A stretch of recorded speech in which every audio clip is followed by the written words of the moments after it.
মাইক্রোওয়েভে গরম করা খাবার খেলে কি ক্যান্সার হয়? এই প্রশ্নটা অনেকের মাথায় ঘোরে।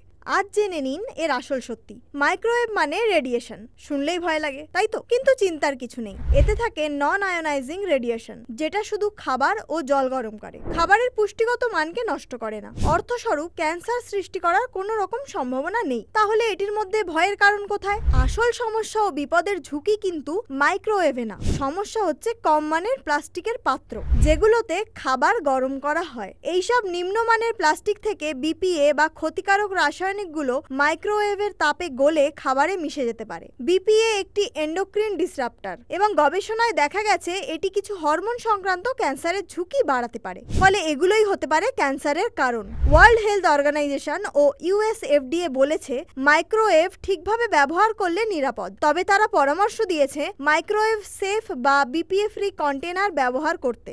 গ্লাস, পার্সেলিন বা চীনামাটি এবং high grade BPA free plastic এগুলোই বেছে নিন। এছাড়াও প্লাস্টিকের মোড়ানো খাবার যেমন রেডি টু ইট মিল গরম করার সময় সাবধান থাকুন। মাইক্রোওয়েভ ওভেন নিজে ক্যান্সার ঘটায় না, এটা এখন বিজ্ঞানসম্মতভাবে প্রতিষ্ঠিত। তবে আপনার ব্যবহার পদ্ধতি যদি ভুল হয় সেটা স্বাস্থ্য ঝুঁকি তৈরি করতে পারে। তাই গরম করার সময় কি পাত্র ব্যবহার করছেন সেটাই আসল বিষয়। সতর্ক থাকুন, সুস্থ থাকুন। ধন্যবাদ।